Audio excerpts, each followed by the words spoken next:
कोई नहीं, थोड़ा बहुत चलेगा। ठीक है, अभी फ्रेम ठीक है। मैं अभी आपको हाँ फ्रेम ठीक है। रेडी?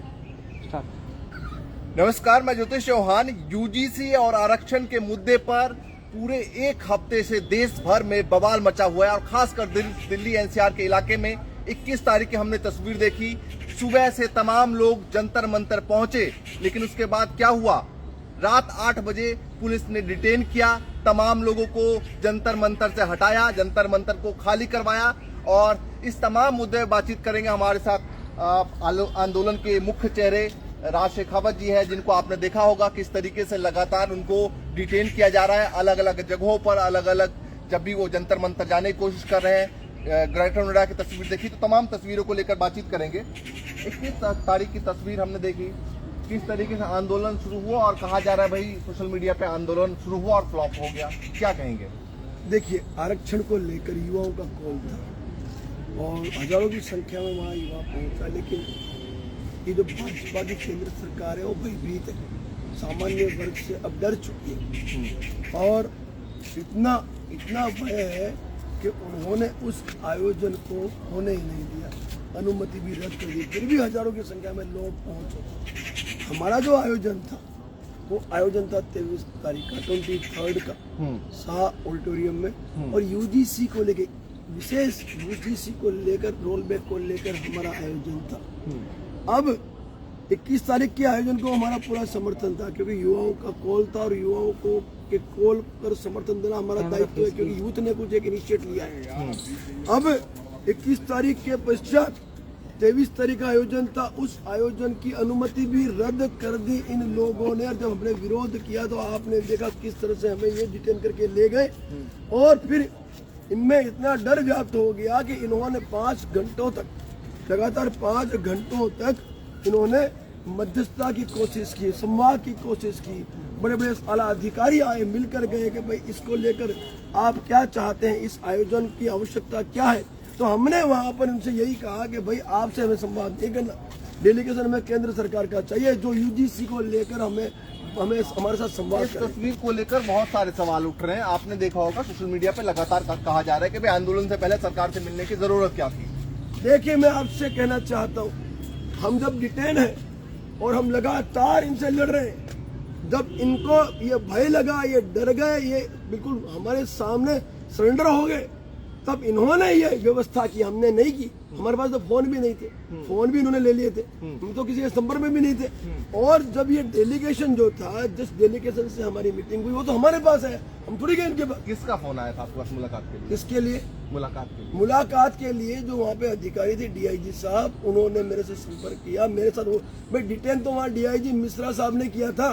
वो अधिकारी करीबन 10 अधिकारी थे जो वहाँ पर मेरे साथ संपर्क में थे, जो उन्होंने डिटेन किया था। उन्होंने कहा कि आपकी जो बात है आप हमें बता दें, हम सरकार से वार्ता कर लेते हैं। मैंने वार्ता नहीं करनी, आप तो पुलिस अधिकारी, आप क्या कर पाओगे, हमें तो वो व्यक्ति चाहिए जो जनप्रतिनिधि है। तो उन्होंने सांसद महोदय को बुलाया और हमारी वार्ता कराई। सांसद महोदय ने हमें कहा कि इस विषय पे हम गंभीर हैं और आप हमें थोड़ा समय दो, हम आपका काम कर देंगे। जब उन्होंने हमें ये कहा तो हम लोगों ने वहाँ पे समिति का गठन किया। हमारी समिति 7 आदमी की थी, मैं अकेला तो गया नहीं था।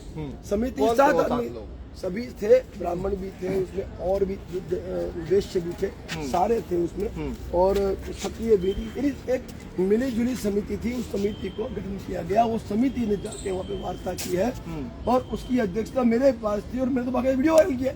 भाई हम समझौता करने वाले नहीं, फौजी आदमी है, देश के सेवक रह चुके, क्या समझौता करेंगे? ये तो क्या है, भाजपा के कुछ दलाल है, आरएसएस के कुछ दलाल है, इन लोगों ने मिलकर ये जो हमारा सैलाब था उसको रोकने के लिए षड्यंत्र रचा था। वो षड्यंत्र उनका फ्लॉप हो गया। हमने कहा हार मानी, हम लगातार लड़ रहे नहीं, आप तो देख रहे, लगातार हमें रोका जा रहा है। आपने देखा कितनी भयभीत है ये सरकार कि हमें रोका जा रहा है। चेहरों की चुप्पी क्या कहती है? मतलब ये तमाम चेहरे आए जंतर मंतर पे, हाश दुबे हो और चाहे तमाम बहुत सारे चेहरे, मैं किसी एक का नहीं बोलूंगा, चुप्पी क्या कहती है? नहीं, देखिए, चुप्पी का विषय नहीं है। लगातार सभी जो है सामाजिक आगेवान है, वो यूजीसी रोल बैक करवाने के लिए और आरक्षण को लेकर लगातार आक्रामकता से लगे, लेकिन सरकार और प्रशासन जिसके पास बल है, व्यवस्था है, वो उन्हें रोक रही है। तो कहीं ना कहीं अनुमति की वजह से लोग पहुंच नहीं पा रहे, डिटेन किए जा रहे हैं। बाकी संख्या तो आपने भी बिना अनुमति के इतनी संख्या पहुंच सकती है ऑडिटोरियम पे और जंतर मंतर पे, तो कहीं ना कहीं आक्रोश जो है वो सैलाब जो है वो आपको देखने को मिला। इसलिए कुल मिलाकर मैं इतना ही कहूंगा कि जो देश का सामान्य वर्ग का नागरिक है इस फौजी पे विश्वास कर सकता है कि ये कभी झुकता नहीं और बिकता नहीं। रहा संवाद, तो संवाद के माध्यम से ही तो हल निकलेगा भाई। और संवाद करके वीडियो डाला ना, मैंने को बंद कमरे में कर लिया, बंद कमरे में हमने थोड़ी कर लिया, हमने तो संवाद भी किया, वीडियो भी बनाया, लोगों तक वीडियो भी पहुंचाया और संवाद का जो निर्णय वो भी पहुंचाया। पूरी की पूरी जो एक रणनीति उसके तहत हमने काम किया। अभी भी हम कहाँ रुके, हम अभी लगातार चले। दिल्ली में हमें जगह नहीं मिल रही, कोई बात नहीं, हमने बॉर्डर पे जगह का प्लान कर लिया। करहेड़ा में 30 तारीख को 11 बजे करते रहे हम कार्यक्रम। यहाँ पर हम हजारों की संख्या में इकट्ठा हो गए, यहाँ से चलेंगे। उसमें आता हूँ मैं, जो लोग जंतर मंतर पे जा रहे हैं उनके लिए आप क्या संदेश दे रहे हैं? और जो लोग लाठियां जिन लोगों ने खाई है वो लोग ये चाह रहे हैं कि भाई कोई तो सामने आए, कोई तो बोले कि करना क्या है।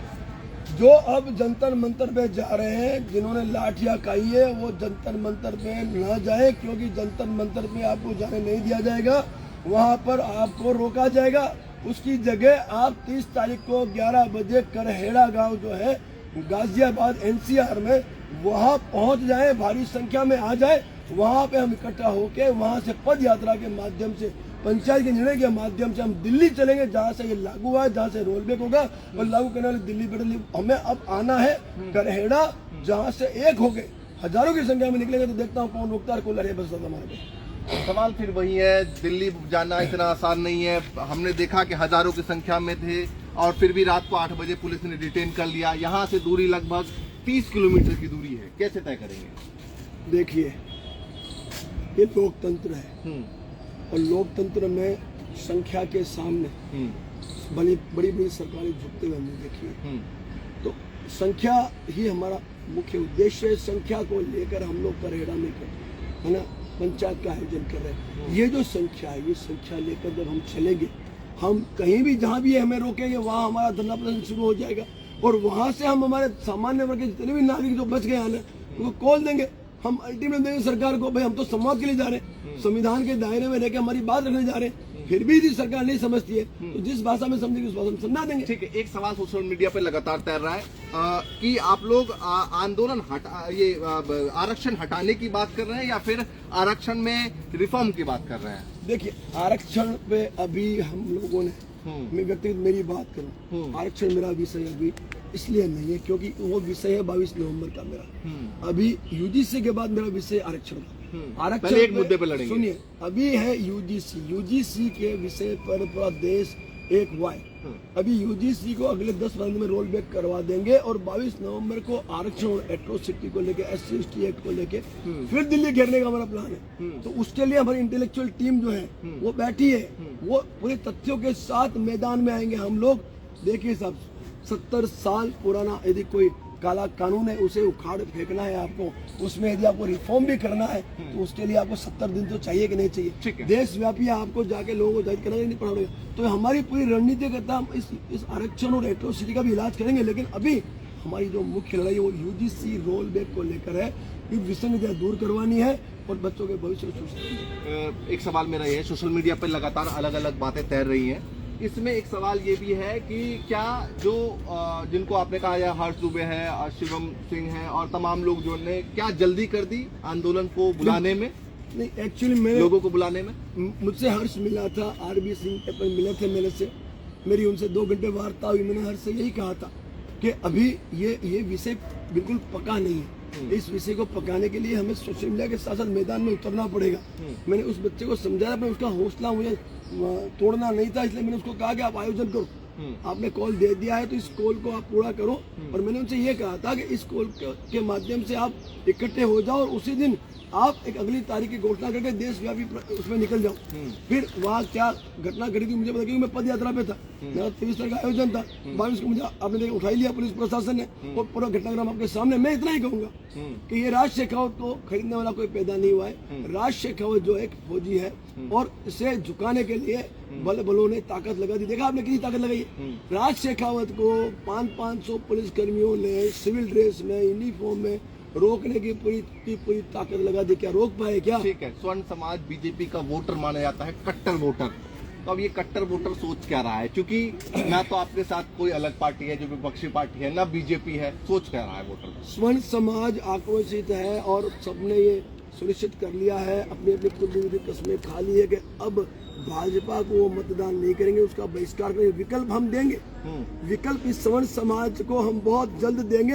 अरे भाई, विकल्प निर्दलीय भी तो लोग लड़ते हैं, जीतते नहीं है क्या? निर्दलीय भी लड़ते हैं, छोटी मोटी पार्टियां बहुत सारी है, जिसमें लगे सही पार्टी है, विश्वास हो, उस पार्टी से भी तो लड़ सकते हैं। विकल्प भाजपा के बहुत सारे, भाई यही वही भाजपा है जो धर्म के नाम पे सत्ता में आई। आज उन्होंने राष्ट्रीय मुस्लिम मोर्चा बना लिया, पता है ना? और तो और आज सनातनियों के नाम पे, हिंदुत्व के नाम पे सरकार में आई और आज हिंदुत्व को विभाजित कर रही है। यानी कुल मिला के इस देश का सामान्य वर्ग का नागरिक अब जाग चुका है, उसे पता है कि ये हमारी पार्टी नहीं है और वो इसका बहिष्कार कर चुके हैं। उन सांसदों का भी बहिष्कार कर चुके हैं, विधायकों का बहिष्कार कर चुके हैं, जिन्होंने हमें इस लड़ाई में साथ नहीं दिया। चंद्रशेखर आजाद ने कहा कि जो लोग जंतर मंतर पे प्रदर्शन कर रहे हैं, अगर इनको रिफॉर्म करवाना है या यूजीसी से बात करनी है, अपना दल बनाए, मैदान में आ जाए। ऐसा है, सांसद महोदय जाति के नाम पर सांसद तो बन गए और पूरा देश कहता है कि वो भाजपा की बी टीम है।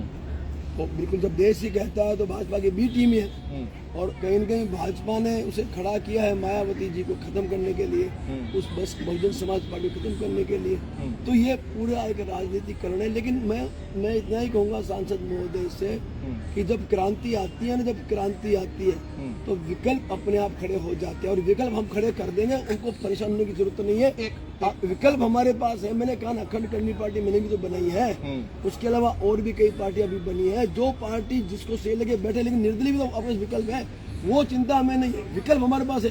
हमें अब बच्चों की भविष्य की सुरक्षा के साथ खिलवाड़ नहीं होने देना। एक आखिरी सवाल, आंदोलन के जितने भी चेहरे हैं उनका कुछ पता नहीं लग पा रहा है, वो कहाँ पर है, क्या कुछ कर तैयारी कर रहे, तो उनके के लिए कोई संदेश है या आप चाहेंगे कि आप जो आयोजन कर रहे हो उसमें वो लोग आए? देखिए, मैं एक फौजी आदमी और जो तय कर लेता हूँ उसको अंजाम तक पहुँचाता हूँ। मुझे रोकने की कोशिश कितनी हुई आप भी जानते हो, मैं भी जानता हूँ। और सरकार और प्रशासन तो इसमें लिप्त है, लेकिन हमारे सामाजिक संगठन के कुछ दलाल हैं जो इनकी गुलामी करते हैं, जो इनके कर्मचारी है, पेड कर्मचारी हैं। वो जो दलाल है, उन दलालों को हमें पहचानना पड़ेगा, उनका बहिष्कार करना पड़ेगा। और जो सच्चे सिपाही है, संगठन के मुखिया है, वो मेरे साथ आकर खड़े हो जाए। हम सब साथ मिलकर, यहाँ कोई बैनर नहीं है, हम सब साथ मिलकर इस विषय को लेकर हमारे बच्चों के भविष्य की सुरक्षा करेंगे। देखिए, किसी को इनिशिएट लेना पड़ेगा। हमने व्यवस्था कर दी ना आपकी, आपका काम है संख्या लेके आ जाओ। करहेड़ा में 11 बजे 30 तारीख को संख्या लेके पहुंच जाओ। बाकी वहां से आगे की जिम्मेदारी हमारी। झुकेंगे नहीं, बिकेंगे नहीं, विश्वास। संवाद होगा, संवाद पहले भी हुआ, 7 दिन का समय मांगा, 29 तारीख को खत्म हो रहा है। 30 को हमने कार्यक्रम रख दिया और मैं अब कोई समय नहीं दिया जाएगा। अब सीधा शिक्षा मंत्री को घेरा जाएगा, क्योंकि रोल बैक वही करेगा। चलिए, हमारे साथ राज शेखावत जी है और यूजीसी के मुद्दे पे और आरक्षण के रिफॉर्म के मुद्दे पे जिस तरीके से आंदोलन चला, राज शेखावत जी का कहना है कि भाई यूजीसी के मुद्दे को पहले हम लेकर चलेंगे और 30 तारीख को इन्होंने ऐलान कर दिया है। अब 30 तारीख के बाद देखते हैं कि भाई केंद्र सरकार का क्या एक्शन होता है और क्या कुछ इस पूरे मामले में होता है। हालांकि जंतर मंतर पे हम लगातार तस्वीर दिखा रहे हैं किस तरीके से जंतर मंतर पे लोग आ रहे हैं, पहुंच रहे हैं, उनको वहां से हटाया जा रहा है, डिटेन किया जा रहा है। आगे की जो तस्वीर होगी वो भी आप तक पहुंचाएंगे, आपको दिखाएंगे। फिलहाल के लिए नमस्कार।